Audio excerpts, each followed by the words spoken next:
Dindigul mutton biryani தான் பண்ண போகிறோம். சீரக சம்பா ரைஸில் பண்ணேன். செம்ம சூப்பராக இருந்தது. தக்காளி இதுக்கு தேவையில்லை, மிளகாத்தூள் தேவையில்லை, மஞ்சள் பொடியும் தேவையில்லை.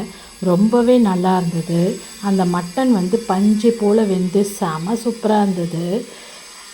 தக்காளி இல்லைன்னா எப்படா இருக்கும் அப்படின்னு ஒரு இதுவாக தான் இருந்தது. ஆனால் டேஸ்ட்டு செம்மையாக இருந்தது. வாங்க எப்படி பண்ணலான்னு பார்க்கலாமா? மட்டனை 1/2 கிலோ வாங்கிட்டு நல்லா கழுவிட்டு பெரிய பீஸாக வாங்கிக்கோங்க. பிரியாணிக்குன்னு சொல்லி வாங்குங்க, அப்போ தான் நம்ம பாய் நல்லா கொடுப்பாரு. அதை வாங்கி நல்லா கழுவிட்டு ஒரு 100 ml தயிர் போட்டு நல்லா ஊற வைங்க. இது எந்த அளவுக்கு ஊறுதோ அந்த அளவுக்கு உங்கள் பிரியாணி டேஸ்ட்டு செமையாக இருக்கும். நான் கிட்டத்தட்ட ஒரு 3 மணி நேரம் இவங்கள ஊற வச்சேன். நல்லா ஒரு ஹாட் பேக்கில் மூடி வச்சுட்டேன். வாங்க பிரியாணி போய் செய்ய போகலாம்.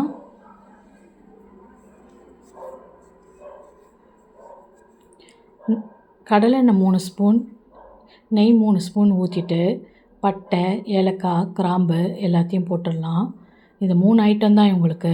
போட்டுட்டு நல்லா தாளிச்சிடலாம்.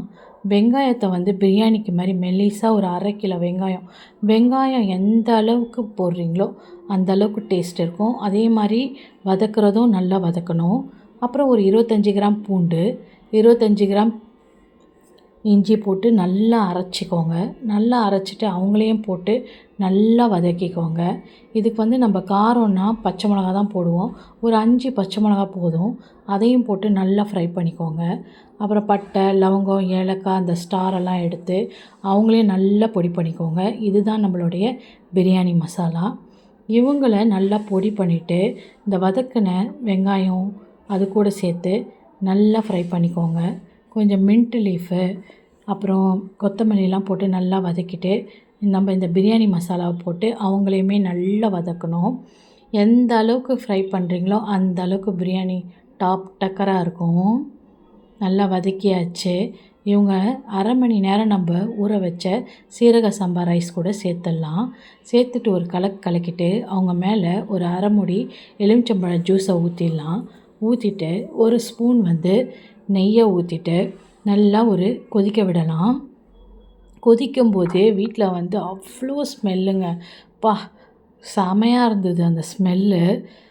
அப்புறம் பார்க்கும்போது கொஞ்சம் வெள்ளை கலரில் தான் இருந்தது. ஆனால் டேஸ்ட்டு பார்த்திங்களா, அந்த சீரக சம்பாவோட அரிசி ரொம்ப நல்லா இருந்தது. இப்போ நல்லா கொதிச்சிச்சு. ஒரு 15 நிமிஷத்துக்கு டம் கொடுத்துடலாம். கீழே தோசைக்கல், பிரியாணி குண்டா, மேலே தண்ணி வச்சு வச்சிடலாம். அவ்வளோதாங்க, பிரியாணி ரெடி ஆகிடுச்சு. அன்றைக்கி மீன் குழம்பும் பண்ணியிருந்தோம். செம சூப்பராக இருந்தது. நீங்களும் உங்கள் வீட்டில் ட்ரை பண்ணிவிட்டு எப்படி இருந்ததுன்னு சாப்பிட்டு பார்த்துட்டு கமெண்ட் செக்ஷனில் கமெண்ட் பண்ணுங்கள். என்னோடய வீடியோ பார்த்ததுக்கு ரொம்ப நன்றி. நல்லா சாப்பிட்டுட்டு நல்லா என்ஜாய் பண்ணிவிட்டு நல்லா தூங்குங்க. எல்லா கவலையும் மறந்து போயிடும்.